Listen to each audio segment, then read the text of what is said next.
we are back with another kitchen chat. I haven't done one of these for a little while now, so I felt like now was a good time. In today's video, I'm going to be sharing 6 of my favourite and top tips that have helped me to lower my body fat and also maintain that as well. Everything that I'm going to mention today has never included a diet or restriction of certain food groups, certain exercise, nothing at all. It's something that I have found the most sustainable day to day. We dive straight into it. If you could hit this video with a like, it really helps and supports my channel. Starting with number 1, which is changing the way you view your rest. So not only is this like your rest days, but also your rest periods in between your sets and repetitions. So starting with obviously rest days, they are so important. I always make sure I take 2 rest days a week. A rest day can be way more valuable than any training day because that is just consolidating all the hard work you've been putting in, and your body needs to recover, needs to reconsolidate like your muscle groups. So yeah, it's so beneficial to give your muscles a chance to recover, get stronger, and allow your nervous system just to recoup itself. When you include your like appropriate rest in whatever training program that you might be following, that way you're not going to plateau with your progress or get into a really sort of negative space of completely overtraining your body. And that if you're overtraining, it's going to be really difficult for your body to grow muscle. Say if one of your goals might be to grow muscle and get stronger, you're going to make it super difficult for yourself to do that. If you are overtraining, you're going to really feel that in each session. You're not going to feel like regenerated. Some of my bestest sessions ever have been sometimes after a whole week off. Going into my session, I feel so fresh, and rest allows your muscle to rebuild and grow. And of course, when you have more muscle, you're going to burn more calories just like at a rest as well, which is simply down to muscle burning more energy than fat. So yeah, so that's rest days. And then when it comes to resting in between sets, when I first started out training, I was just doing volume upon volume. You go with doing like 30 reps of super lightweight and then wondering why I wasn't really seeing results. And that was just down to I wasn't progressively overloading my weight, and I was expecting to say grow my legs and my glutes, and that was just not happening because I wasn't stimulating my muscle enough. And that's why you need like weight resistance, and you need to increase that. So if you're trying to get stronger and lift more weight, you definitely need to make sure you're having rest in between your sets. And basically after a set of exercises, it can take up to about a minute for your body to replenish your creatine phosphate and get to like a normal state. So that is why it's beneficial to wait it out. But the amount of time you should rest in between your sets is obviously just like dependent on your goals and what weight you're actually lifting. Just as an example, if you're trying to improve your muscular fitness, you want to be resting between 30 seconds to 90. You should feel energized but not so relaxed that your heart rate comes back down and you've sort of come to a cool down. Okay, number 2 has to be progressive overloading. So this would be my biggest tip if you were trying to lower your body fat, and what I found the most useful when I was younger. I remember trying to get leaner and things by just doing hella cardio, and that really didn't suit me personally. I do think obviously with any weight loss, it is finding what works for you personally and like trying different methods, shall we say. Aim of progressive overload is just to increase your workload, so your weights gradually over time, to increase the stress on your body. That is increasing your overload over time gradually, like in order to adapt. If you don't change your overload, like your body's just going to stagnate. So overload isn't just weight, there's different variables, and as well as that, progressive overload is definitely not like a one size fits all. We all have different performance abilities and different things, even as it might sound silly, but like flexibility wise, like there's going to be certain moves that will work more so for others than you, and it's sort of like playing to your strengths in some ways, but also like working on things that are like your sort of weaker points, shall we say. So say if you are new to resistance training, I would definitely say to start by working on your ROM, which is just your range of motion and technique on a whole. Always would advise working on this first, just because you're going to recruit a lot more muscle fibers by working on your range of motion, on form and sort of technique on a whole, before you even start sort of overloading with weight. And once you've got your baseline established, then you can start looking at increasing your weight and going from there. And that way you're going to save a lot of time, believe it or not. Like I feel like I kind of learned like in the hard way or the long way, so should we say. Like, I don't regret it, but when I first started out training, oh my god, I was just like going in blind. I was spending a lot of time in the gym, didn't have a clue what I was doing, and just like spending hours in the gym and seeing no results and not really doing that much because my form was like out of whack and I wasn't educated when I first started training. So I'll try and shorten this bit because obviously I could go into loads of depth, but the variables are volume, frequency, density, duration and intensity, and you can manipulate and use those to reach whatever outcome that you're going for. Your volume refers to the amount of work done, the amount of muscle groups worked. Your frequency is obviously how many sessions per week. As a general rule of thumb, that's quite a rough sort of guideline, like the minimum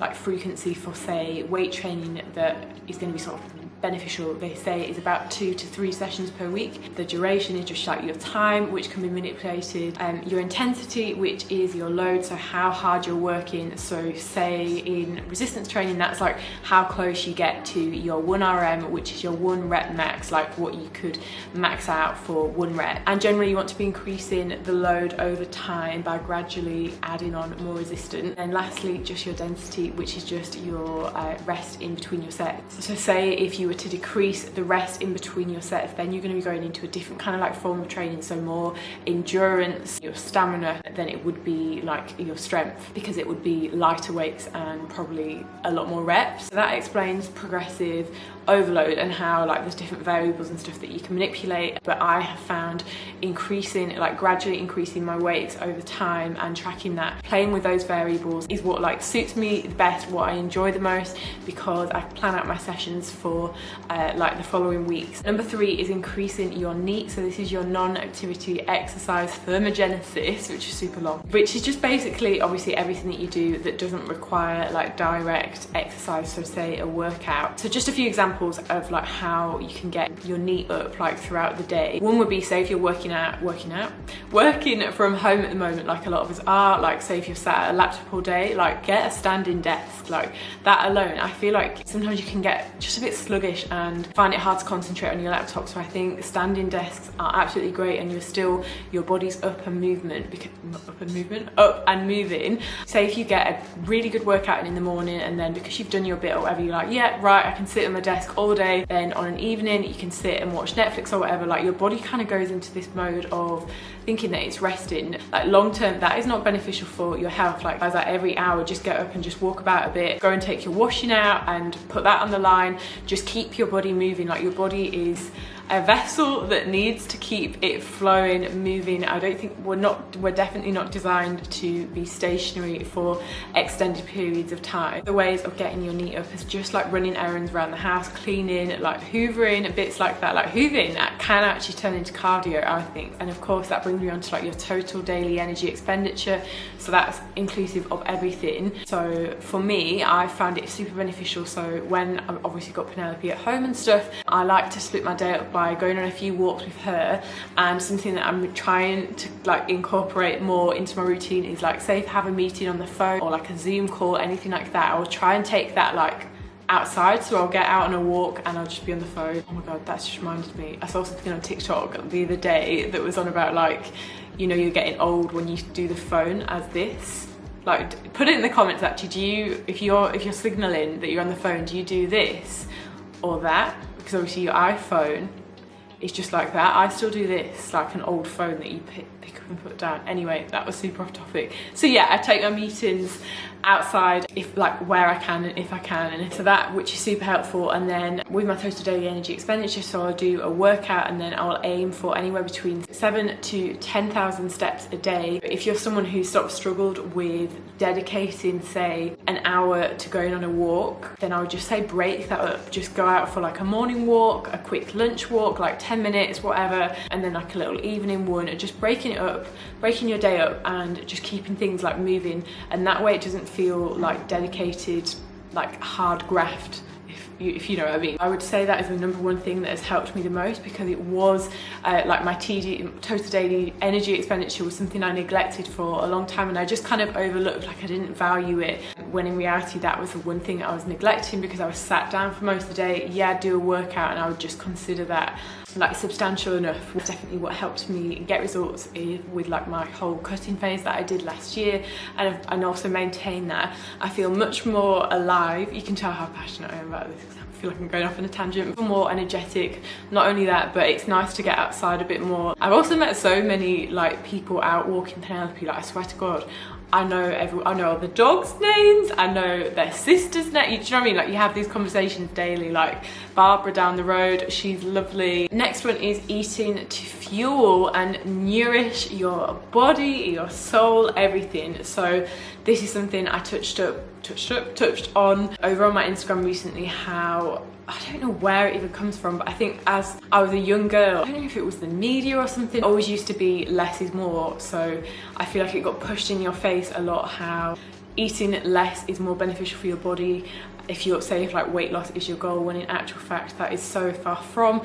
Your body is just going to get used to running on fewer calories at some point, and then you're just going to hit a plateau, and it's going to be difficult because you can get into a real metabolic rut. I mentioned this in my reverse dieting YouTube video. Check that out if this is something that you are interested in. Food is literally just fuel, and your body needs that in order to function, in order to have a good workout, in order to have energy. And we all know, like when you've not eaten or whatever, it's hard to concentrate, it's hard to get things done, so never neglect that. Yeah, I remember feeling absolutely terrified when I did my first ever bulk and just like made the conscious decision, like I am now going to eat more. Of course, when you are fueling your body can lose a lot more fat and maintain a lot more muscle, and obviously muscle burns way more than fat. And then of course as well, like say if diet is something you've struggled with, say if you eat a lot of like takeaways, a lot of like highly saturated fatty foods, which are generally a lot more calorie dense, you'll find that when you start like cooking your own stuff and using ingredients that are more like nutritious,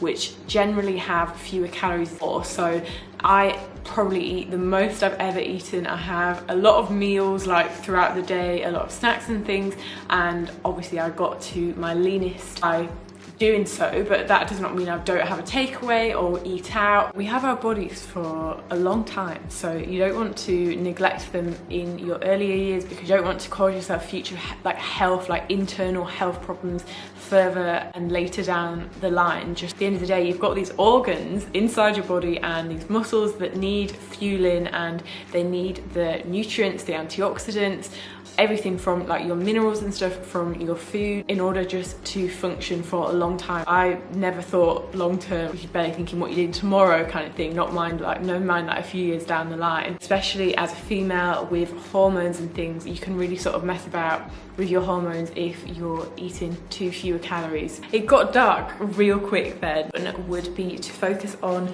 your sleep. So your sleep obviously regulates everything from your hormones, your mood. We all know this isn't like new news when it comes to your recovery and things. If you're not getting adequate sleep, so like say if you're not getting your 7 to 8 hours a night, like you're really going to feel that, as in you're going to feel a lot hungrier the following day, that you're tired, and again your body's not going to be recovering like properly from your workout. If that is something you struggle with, I would definitely look at like your morning routine and your evening routine. And I haven't really thought, like I feel like I always go on my phone till just before I go to bed, but I notice I don't feel like necessarily super tired when I get straight into bed. And just making a simple switch, like just putting my phone away for like an hour before I go to bed, say, and I just like have like my little wind down time. I'll speak to Mason, just like kind of catch up from the day before. I feel a lot better rather than going to bed like just from like scrolling on the gram. And the same goes for your morning routine, and like make a morning routine that you actually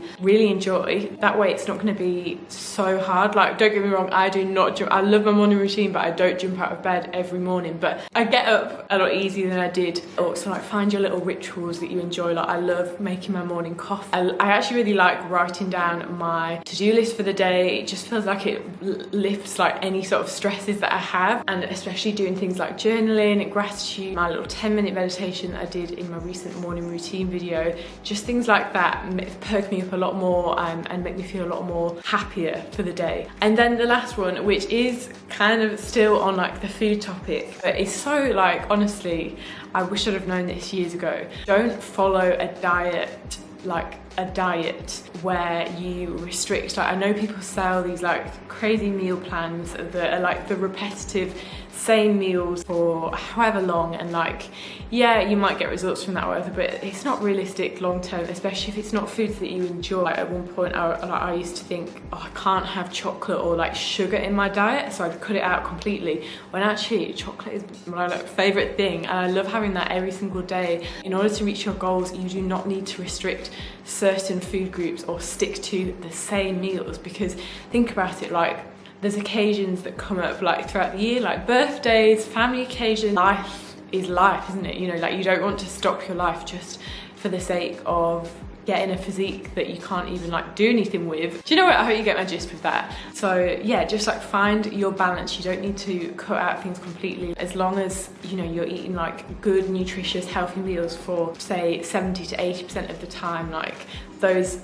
occasions or like whatever else is really not going to make the difference. For me, realizing that I can have all the foods that I love the most in my daily routine of like eating and stuff has helped me the most, and that is what is maintainable. Because if you think about it, it's hard to keep up like eating stuff that you absolutely like, you don't really like, and you're just going to feel sort of more tempted to binge and go crazy whenever you have got access, and then that just creates this whole like guilt, negativity mindset. Life's too short, isn't it? That's everything I wanted to mention. I really hope you enjoyed this video. Sorry if the lighting went skew-whiff for a big chunk of that video. Let me know if you'd like to see some more of these videos, and yeah, I really like talking about stuff like this. I feel like this will be super helpful and useful for some of you. And that is all from me. Have a lovely day, evening, whatever you're up to right now, and I'll see you in the next video.